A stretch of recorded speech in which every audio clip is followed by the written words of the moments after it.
Scorpio, hi! Welcome to Mr. Queen PH at ito ang inyong December love reading. So if you are interested in your love life, so pwedeng ito ay maka-resonate kayo. But of course, this is a general reading. Just take what resonates. Watch your Sun, Moon, Rising, Venus for other messages. And thank you sa lahat ng mga sumusuporta dito sa ating channel. Just a reminder, gamitin nyo lamang ang reading na ito bilang gabay. Ayan, pa-follow, like na rin ang ating Facebook at TikTok.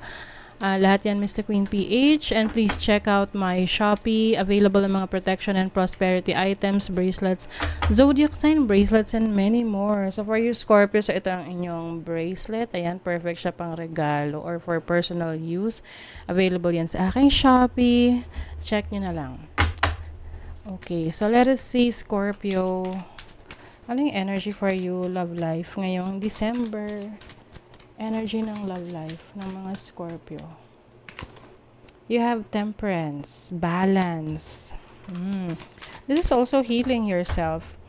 I think ano rin, kumbaga, yung binabalance mo yung oras at panahon mo sa mga bagay na importante sa'yo, and also your relationship, your career. Yung iba naman, meron kayong hinihintay. You are patiently waiting for someone. Okay, you have the Four of Cups. Uninterested. So, yung iba, pwedeng nasa isang relationship kayo na hindi na kayo ganun ka-fulfilled. Hindi na masaya, or alam mo yun, hindi ka na excited. Oo. Maaring nagkakaroon ka na ng clarity sa situation mo. Parang you're trying to weigh things, na binabalance mo yung situation, kung masaya ka pa ba, ano pa yung pwede mong i-work out sa relationship na to, ano pa yung kaya mong ayusin, ano yung hindi na negotiable, ano na yung non-negotiable, ano na yung mga bagay na gusto mo na i-let go, no? Oo, but still you are trying to save this relationship. Pero alam mo sa sarili mo na hindi ka na ganun ka saya. Oo, you have the Ace of Swords, which is about clarity. So ngayong December, magkakaroon ka ng kaliwanagan. Oh, Five of Swords. A lot of disappointments. You may be connecting with someone na hindi niya na-meet yung iyong expectations sa relationship. Kumbaga, hindi masyadong nag-e-effort itong person na to sa'yo. Yeah, you have the Lovers. Yung iba sa inyo kasal, yung iba sa inyo seryoso yung relationship. But you feel like na-outgrow nyo na, no? Yung iba, patagal na kayo sa relationship na to, and it seems na parang walang pinatutunguhan yung relationship, yung connection. And there's also some sort of betrayal. May mga trust issues. Oo, merong competition. Kasi sa relationship, minsan, kakaroon rin na ng competition, especially kung pareho kayo, successful sa kanya-kanya yung field, no? Sa kanya-kanya yung career. Na minsan, you try to compete with each other. Sinong mas marami nang naabot, sinong mas marami nang narating, maraming mga na-achieve sa buhay. You also have the Nine of Cups. I think you want this relationship to work. Gusto nyo ayusin. Seven of Swords. Nako. Gusto nyo ayusin, pero parang hindi ka na nagiging totoo sa sarili mo. Yung iba, parang ipinapakita sa iba na you are fulfilled, you are all right with the relationship. But meron kasing underlying issues dito sa connection ninyo. Meron ditong may cheating, merong hindi nakakapag-deliver ng expectations. Oh my God, look at that, Scorpio. Eight of Cups. This really makes sense. Okay, yung iba sa inyo, maaring meron kayong iiwanan na relationship.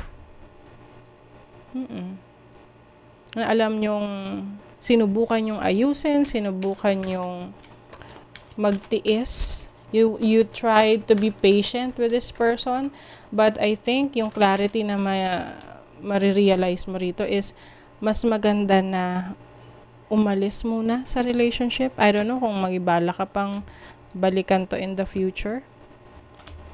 But I think you will focus on something na mas practical sa buhay mo. Maaring ayaw mo munang magpa-apekto emotionally sa problema na dinadala ng connection ninyo. You want to focus more on yourself, your career, your finances. And parang gusto mo munang i-divert yung attention mo. Yung iba sa inyo, iniiwasan nyo to, iniiwasan yung ayusin, or yung tipong may problema na akala nyo inaayos nyo kasi nagsistay kayo, pero actually, you're just avoiding na maayos yung relationship. Magkaiba kasi yung nagsistay ka sa relationship na you are working things out kasi ibig sabihin nagiging open ka sa person na to, nagtutulungan kayo na itawid itong challenge na to. Iba rin yung nagsistay ka sa relationship pero hindi niyo pareho hinaharap yung problema. As if hindi nag-exist, pero alam niyo sa sarili niyo deep inside that something's missing, something's wrong, ganun. Maybe dealing with a person na darker yung kanyang skin, no? Pwede ring moreno, no? Or dark-haired. Yes, yung iba sa inyo, marriage, itong issue na to. Iniisip nyo kasi that you want to save this relationship because, may structure na siya eh, no? May structure na yung relationship. But some of you are dealing with a karmic connection. Yung iba may adjustment. Pwede kasing bagong kasal or you are in the earlier stages of the relationship na pwedeng marami pa kayong gustong ma-achieve individually tapos nagsama kayo, no? So, parang you feel like hindi nyo, parang you are restricted, no? Kumbaga, nalilimitahan kayo sa mga gusto nyo pang gawin. But this is a very serious relationship.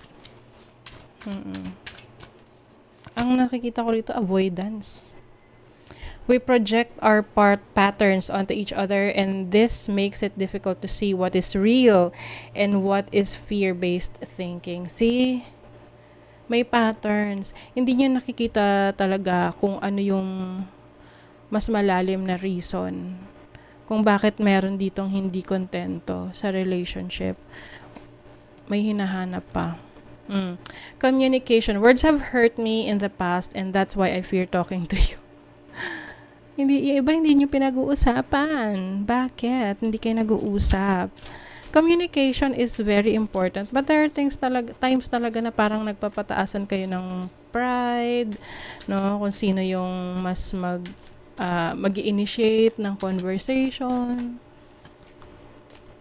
I feel the sexual energy between us, yet it's beyond physical attraction. It needs to be elevated to the expression of deep unconditional love. So, ito yung tipong kahit na nagkakaroon kayo ng sexual activities together, parang walang deeper connection just for the sake of doing it. So, kailangan ayusin nyo to. Kailangan mag-communicate kayo ng maayos. Okay? So, that is your reading, Scorpio. Kung nagustuhan nyo to, naka-resonate kayo, mag-comment kayo dyan. Like, share, subscribe para lagi kayong updated sa ating mga readings. Thank you so much, Scorpio. See you again.